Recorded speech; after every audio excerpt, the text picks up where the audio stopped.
본문 9절부터 18절 그 앞부분에 1장 1절에서 8절까지 말씀을 잠깐 살펴보면요, 바울이 디모데를 향한 그 뜨거운 사랑을 고백하면서 그의 거짓없는 믿음을 칭찬을 합니다. 그리고 동시에 바울은 디모데에게 하나님께서 주신 은사를 다시 불릴 듯 하게 하라 라고 이렇게 권면을 했습니다. 왜 이런 권면을 했냐 하면 당시 디모데가 겪고 있었던 두려움이나 그런 소심함을 극복하고 이 복음 전파의 사명을 담대함을 가지라는 그런 촉구를 하고 있었던 것입니다. 바울은 하나님께서 우리에게 주신 것은 두려우는 마음이 아니고 오직 능력과 사랑과 절제하는 마음이다 라고 선언을 하면서 디모데에게 오직 너는 하나님의 능력을 따라 복음과 함께 고난을 받으라 라고 명령을 한 내용이 8절까지의 내용입니다. 이 배경 속에서 본문은요, 디모데가 짊어져야 될 사명의 그 무게, 그 가치를 다시 한번 깨닫게 해주는 말씀인데요, 우리가 그리스도인으로서 살려고 할 때, 이 세상에서 살려고 할 때요, 이런 생각이 들 때가 있습니다. 이걸 다 안 보여드렸네. 나 하나쯤이야. 내가 나선다고 되겠어? 괜히 나섰다가 나 이상한 취급 받는 거 아닐까? 하면서 부끄러움, 주저함을 느낄 때가 많이 있습니다. 그리스도인으로서 내가 그리스도인인데 이 상황 가운데 내가 꼭 나서야 될까? 그냥 가만히 있자. 내가 나선다고 못 되겠어. 괜히 나섰다가 이상한 취급이나 받지. 이렇게 느낄 때가 많이 있지 않습니까? 여러분께서는 그리스도의 복음을 위해 세상 속에서 당당히 살아가고 계십니까? 아니면 복음 때문에 고난받는 것을 부끄러워하거나 피하거나 주저하고 계시지는 않으십니까? 좀 더 실제적으로 이 질문을 해본다면 사람들에게 이상하게 보일까봐 조용히 신앙을 숨기고 무난하게 살고 싶은 마음이 우리 안에 더 크게 있지는 않습니까? 삶의 자리에서 신앙인으로서 불편한 그런 눈초리를 받는 상황 앞에서 우리는 지금 복음이라는 것을 조용히 접어두고 있지는 않습니까? 복음 때문에 불리해질 수 있는 선택을 내가 실제로 감당할 준비가 돼 계십니까? 아니면 여전히 좋은 이미지를 가지고 싶은 마음에 그런 마음이 나를 결정하도록 끌고 가고 계십니까? 우리는요, 부끄러움에 사로잡혀 주저하는 마음을 떨쳐내고 어떻게 담대함으로 우리에게 주신 이 귀한 복음의 사명을 감당할 수 있을지 말씀을 통해서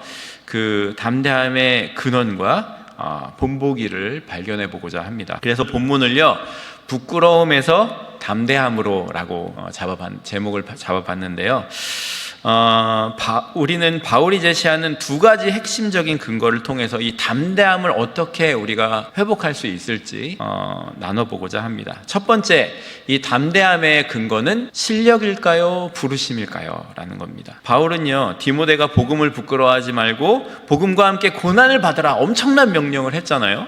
이러한 명령을 한 후에 그 명령에 순종할 수 있는 가장 근본적인 이유를 제시하고 있습니다. 그거는요, 우리 각자를 향한 하나님의 부르심이 얼마나 거룩한 부르심의 영광 때문인가, 그것을 알아야 그 길을 갈 수 있다고 말하고 있는데 9절 말씀을 한번 같이 읽어보겠습니다. 하나님이 우리를 구원하사 거룩하신 소명으로 부르심은 우리의 행위대로 하심이 아니요 오직 자기의 뜻과 영원전부터 그리스도 예수 안에서 우리에게 주신 은혜대로 하심이라.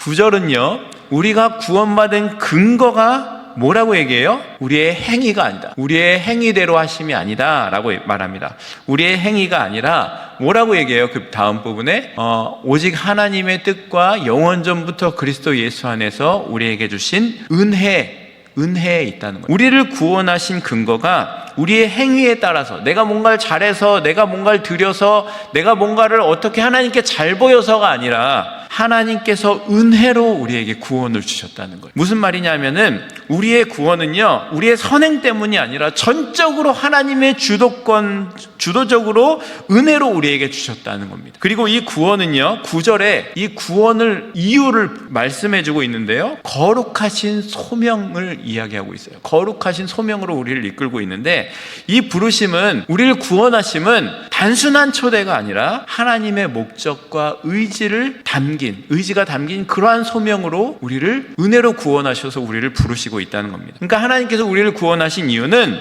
그 이유를 이 영어로 이 본문을 보면은 더 확실해지는데요, 거룩한 소명으로 부르심은이라고 얘기하잖아요. 이 부분을 영어로 뭐라고 얘기하냐면 A holy life라고 해요. 거룩한 삶으로 우리를 부르심, 곧 선한 일을 하게 하기 위해서 우리를 부르셨고요. 그러기 위해서 우리를 부르셨다고 하고요. 이 부르심은요, 언제부터 계획된 것이라고 말합니까? 마지막 부분에 보면 뭐라 그래요? 영원 전부터 그리스도 안에서 우리에게 은혜로 주시고, 우리를 이렇게 부르시는 거는요, 영원 전부터 부르셨어요. 저는 이 영원 전부터라는 단어가 마음에 콱 와닿았어요.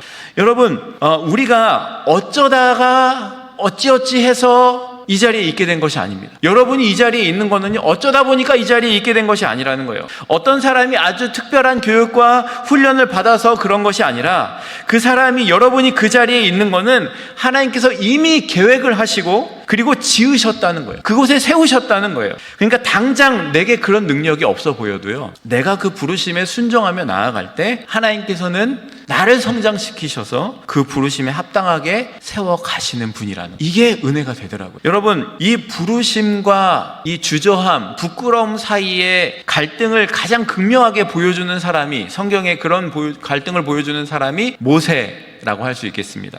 여러분, 출애굽기에서 하나님께서 모세를 처음 부르셨을 때, 모세가 처음 부르심을 받았을 때 모세가 하나님께 뭐라고 대답했는지 아십니까? 떨기나무 가운데서 부르셨을 때 뭐라고 대답했어요? 나는 입이 뻣뻣하고 혀가 둔한 자, 보낼 만한 사람을 보내소서라고 얘기했습니다. 여러분, 그는요, 지금 자신의 현재의 능력과, 그러니까 내가, 이 사람이 그래도 40세까지는 왕의 아들로 자랐잖아요. 이집트의 궁에서. 그래도 잘 나갔단 말이에요. 그런데 그 이후에 40년이에요. 미디안 광야에서 양치면서 40년 살았어요. 그때 샤프함이 남아있을까요? 없을까요? 없죠. 40년이에요. 광야에서 양치면서 40년을 살았던 자기의 능력, 불가능하다는 거예요. 또요, 자기의 실패를 가지고 있을 거예요. 내가 그때 화로 이렇게 해서 이집트 사람을 죽여가지고 내가 쫓기는 몸으로 내가 지금 여기에 살고 있지. 그 과거의 실패가 자기를 붙잡고 있는 거예요. 이런 거에 비추어 볼 때 이스라엘의 지도자가 될 자격이 나는 없습니다. 나는 입이 뻣뻣하고요, 혀가 둔한 사람입니다. 그런 자격이 없다고 스스로 여기고 있었습니다. 모세의 지금 부끄러움은요, 주저함은요, 뭐에서 비롯된 거예요? 자기 능력의 부족함에서 지금 비롯된 결정이에요. 나는 안 됩니다. 나는 부족합니다. 라는 거예요. 그런데 하나님께서는요, 하나님께서 모세를 부르시면서 모세의 실력을 물으셨는가 보세요. 너는 그래도 옛날에 40년 전에 이집트 궁에서 배운 사람이잖아. 너는 그래도 이런 샤프함이 있었던 사람이잖아. 그래서 내가 너를 지금 여기까지 와서 너를 부르는 거야 라고 하셨어요? 아니에요. 하나님은요, 네가 이래서 내가 너를 부른 게 아니라 너희가 그냥 너를 부르는 거야 라고 말씀하시고 계세요. 모세에게 필요한 거는요, 지금 너한테 실력을 내가 묻는 게 아니야. 대신 이렇게 말씀하셨어요. 뭐라고 얘기하셨어요? 내가 반드시 너와 함께 있으리라. I will certainly be with you 라고 하나님 말씀하셨단 말이에요. 내가 너랑 함께 할 거야. 그러니까 너는 이스라엘 민족에게 가서 내가 말하는 것을 전해라 라고 부르시는 겁니다. 모세에게 지금 필요한 거는요, 화려한 어떤 웅변이나 정치적인 능력이 아니었다는 거예요. 그에게 필요한 건 뭐였어요? 나는 이스라엘의 지도자가 될 수 없다는 그 과거의 정체성, 자기의 그 스스로 만든 그 정체성을 버리고 나는 하나님이 영원전부터 택하시고 부르신 사람이다 라는 새로운 정체성을 회복하는 것, 그것이 지금 모세에게 필요한 것이었다는 겁니다. 결국 모세는요, 그 부르심의 자리에 나아갔고요, 정말 끈질기게 보낼 만한 사람을 보내서서 나는 혀가 둔한 사람입니다. 내가 가서 말하면은 이 사람들이 듣지 않으면 어떡합니까? 지팡이를, 너 지팡이 있지? 놨다가 들어봐라. 그러면 이게 별무로 변했다가 다시 꼬리를 잡으면 지팡이가 될 거야. 이걸 가지고 뭐 보여주시고, 그거라도 안 들으면은 네 손을 여기 품에 넣었다가 빼면은 나병 걸린 손이 되고, 이것을 다시 넣었다가 빼면 멀쩡한 손이 되니까 그러면 믿을 거야 라고 얘기했더니 모세가 뭐라 그랬어요? 나는 그래도 혀가 말이 언변이 부족합니다. 그랬더니 그러면 화를 내시면서 아론을 내가 붙여줄 테니까 너는 내가 전하는 말을 아론에게 하기만 하면 돼. 이렇게 해서 모세가 갔단 말이에요. 모세는요, 옛날에 자기 정체성에 너무 사로잡혀 있었던 거예요. 나에게는 그 다음이 생각나지 않는 거예요. 근데 하나님 그거 버리라는 거예요. 그리고서 모세가 순종하고 나아갔더니 모세가 나중에 어떻게 됐어요? 모세의 고별 설교를 보면은요, 모세는요 그 모든 세월을 쭉 이야기하면서 그 안에 하나님의 은혜를 꼽아냅니다. 대단한 사람이 되었어요. 엄청난 지도자가 되었어요. 자기는 할 수 없지만 하나님께서 함께 하시고 자기를 부르신 하나님의 능력이 얼마나 큰 부르심인가를 깨닫고 순종하며 나아갔더니, 그때 모세는 그럴 수 있는 사람이 아니었는데 하나님이 그를 그렇게 세워가셨다는 거예요. 여러분, 우리 역시 마찬가지인 것 같아요. 여러분의 직장이나 가정이나 삶의 어떤 자리 속에서 나는 예수님을 믿는 사람이라는 것을 내가 굳이 감추지는 않지만 정작 어떤 순간이 오면은 우리가 마음이 움츠러들 때가 있잖아요. 나를 너무 예수쟁이로 보고 거리를 둘까봐, 내가 너무 고지식한 사람으로 비칠까봐, 내가 좀 이렇게 해도 쉽게 이용할 수 있는 사람으로 보일까봐, 사실 우리가 그 순간에 복음이 틀린 거라고 생각해서 침묵하는 게 아닙니다. 그렇죠? 우리는 그때 복음이 진리라고 우리의 마음에는 확신을 하지만, 그러면서도 나는 하나님께서 이 자리에 부르신 사람이다라는 자기 정체성이 흔들리는 거예요. 그러니까 거기서 말하지 못하고 침묵하고 그냥 조용히 넘어가고 하는 모습이 우리 가운데 있었을지도 모릅니다. 근데 그 침묵은요, 대부분 우리의 능력이 부족함에서 나오는 것이 아니고요, 내가 누구인가라는 정체성이 흔들릴 때 그런 침묵이 나오게 되는 겁니다. 여러분, 여러분은요 우연히 이 자리에 있는 것이 아닙니다. 우연히 어쩌다 어떻게 해가지고, 여러분이 이민 와가지고 어떻게 해가지고 믿는 부모님에게 태어나서 아니면 누구를 만나서 어쩌다 보니까 여러분이 이 자리에 계신 것이 아닙니다. 하나님께서요 영원 전부터 우리를 아시고 여러분을 아시고 그분의 하나님의 목적과 의도와 계획을 가지시고 여러분을 지금 여러분이 살고 계신 그 삶의 자리의 형편에 여러분을 세워주셨다는 것을 믿으셔야 돼요. 그것을 깨달으셔야 돼요. 여러분, 이 부르심은요 내가 가진 능력의 크기보다 하나님께서 나를 통해 이루실 목적이 더 크다는 그런 선언인 거예요. 이거를 깨달아야 돼요. 이 부르심을 깨달은 사람은요 이제는 사람들의 시선보다 하나님께서 나를 부르신 부르심의 그 목적이, 그 영광이 얼마나 더 큰지를 깨달았고 그것이 더 크게 보이기 시작합니다. 그럴 때 담대함이 나오게 되는 거예요. 그럴 때 그 담대함이 나를 통해서 나를 세우신 그 자리에 나오게 되는 겁니다. 그러니까 담대함은요 여러분, 마음의 각오에서 시작되는 게 아닙니다. 나는 영원한 영광스러운 부르심으로 내가 이 자리에 있는 사람이다라는 자기 정체성이 회복이 될 때 거기서 흘러나오는 것이 진짜 담대함이라는 거예요. 이 부르심이 우리 안에서 깊이 확인되는 그 순간에 우리는 더 이상 복음을 부끄러워하지 않게 됩니다. 여러분, 우리가 받은 이 부르심의 영광이 이 담대함의 근거가 된다면은, 이 담대함은요 구체적으로 우리의 세상 속에서, 우리의 삶의 자리에서 어떻게 나타나야 될까요? 바울이 지금 이어지는 본문에서 디모데에게 이 부끄러움을 이기는 이 실천을 어떻게 할 수 있느냐, 이거를 얘기해 주는데요. 자, 2번 같이 읽겠습니다. 담대함의 실천, 성령의 능력으로 보내신 자리에 서라. 13절 읽겠습니다. 너는 그리스도 예수 안에 있는 믿음과 사랑으로서 내게 들은 바 바른 말을 본받아 지키고 라고 말씀합니다.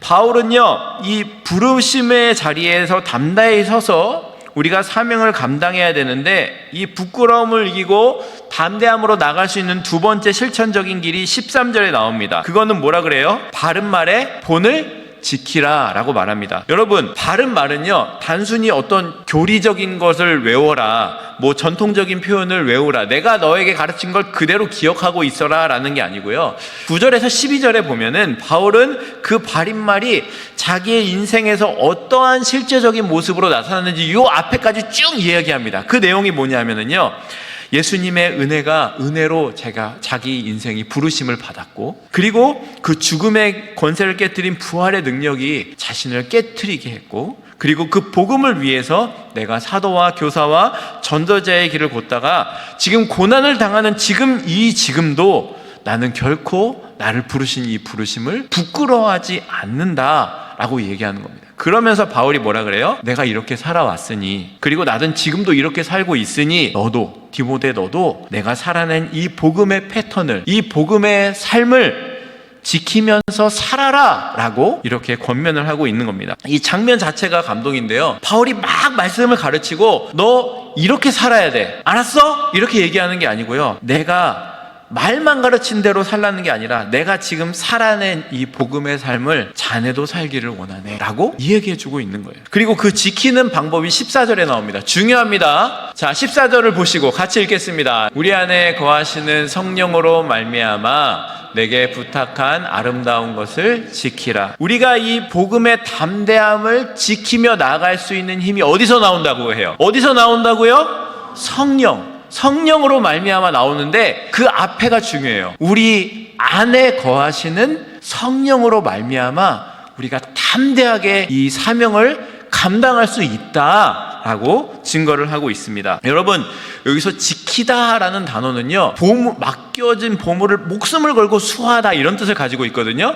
그러면 이 복음을 우리가 이렇게 지켜야 되는데 우리가 이것을 잘할 수 있어요, 없어요? 어렵단 말이에요. 근데 이것을 지키는 힘이 어디서 나온다?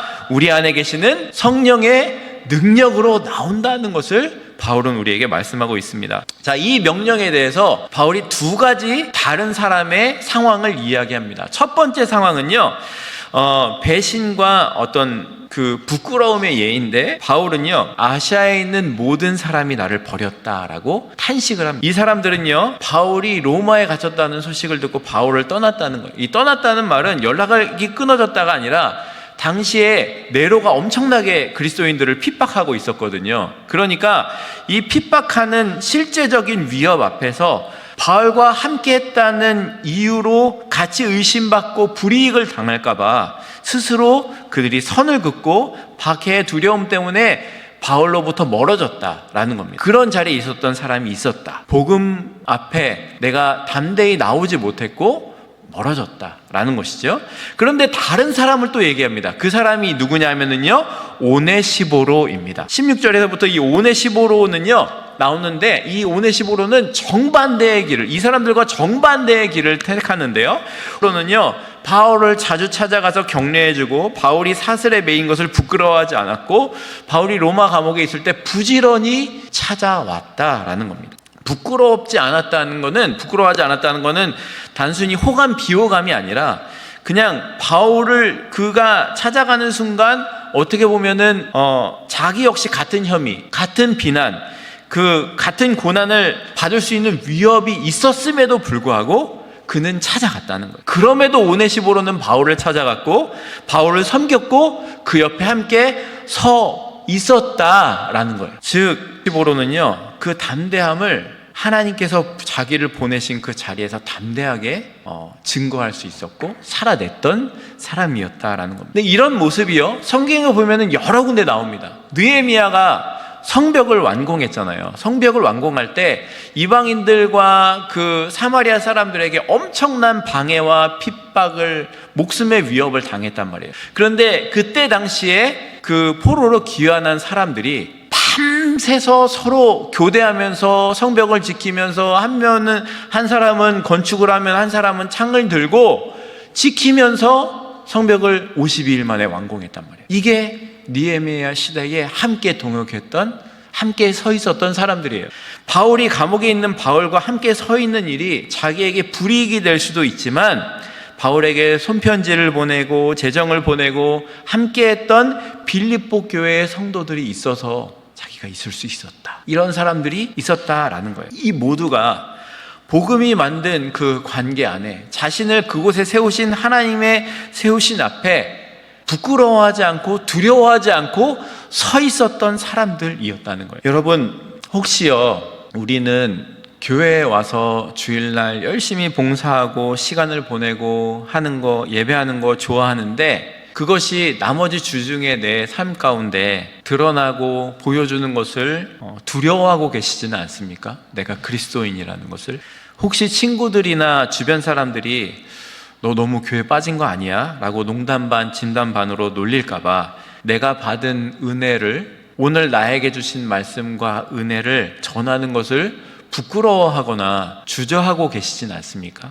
여러분을 은혜로 불러주시고 보내신 여러분의 삶의 자리에서, 우리를 보내신 그 삶의 자리에서 우리가 부끄러워서, 좀 두려워서 복음을 드러내지 못하고 숨기고 있지는 않느냐는 거예요. 그러나 우리가 오네시보로처럼 우리의 담대함은요, 고난이 다가올지라도 주저하지 않고 나를 보내신 그 자리에 생명력 있게 서는 것이 하나님께서 원하시는 것이라는 겁니다.